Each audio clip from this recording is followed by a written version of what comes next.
Equity markets pulled back last Friday as hotter than expected US inflation print lifted bond yields to 2.05% in the US, a level last seen in August 2019.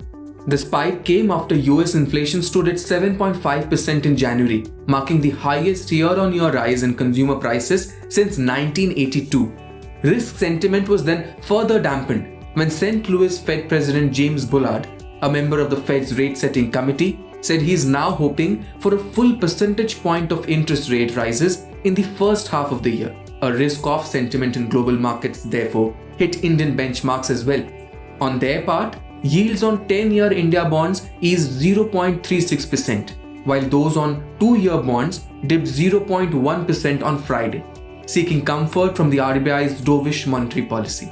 Nonetheless, the S&P BSE Sensex and the Nifty 50 ended 1.3% down each at 58,153 and 17,376 levels respectively. In the broader markets, the mid-cap and small-cap indices on the BSE fared worse, closing 2% lower each.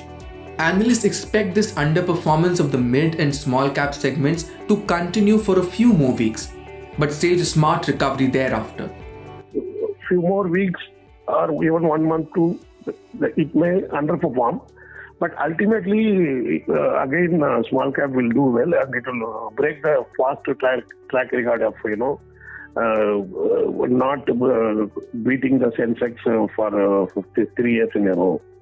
So I am still confident because of this flood of new investors, and still a lot of small caps are very attractive in terms of valuation also.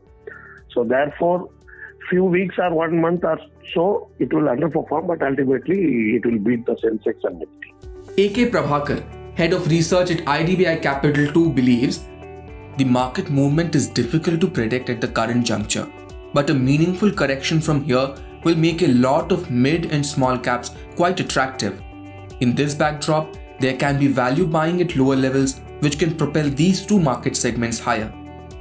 So far in the current calendar year, the mid and small cap indices have underperformed the S&P BSE Sensex. The fall in some of the stocks from these two segments has been sharper.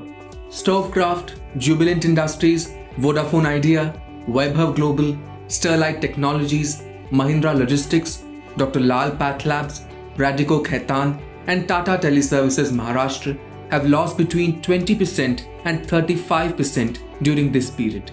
On the other hand, DB Realty, GMDC, TV18 Broadcast, Orient Bell and Himadri Specialty Chemical have rallied 40% to 161% during this period. A host of factors, including nervousness in the market, given the multiple headwinds and selling by retail investors, have been at play. In the short term, FI money is not coming, and that is the one which chases the large caps. That is one. And second, the flood of retail investors is continuously pouring. I mean, it is 6 to 8 lakh per week. Even till yesterday, it is 6 to 8 lakh per week new investors registered on BSE. So, therefore, these people are focusing more on small caps. So, why the correction is happening? There was a bubble in many many small cap stocks, violating the fundamentals. Loss-making companies, low retail float, commanding PE of 20, 40, 50. So that's why the whole space is going through stress. That said, the two segments are expected to bounce back and eventually outperform their large cap peers in 2022 for a third straight year, analysts say. Coming to this week's market trend, global headwinds including bond yield movement and FII activity will be one of the key drivers of the markets. Back home, retail and wholesale inflation print, listing of Vedant fashions and stock-specific triggers will guide the indices. If you like this video, share it and subscribe to Business Standard.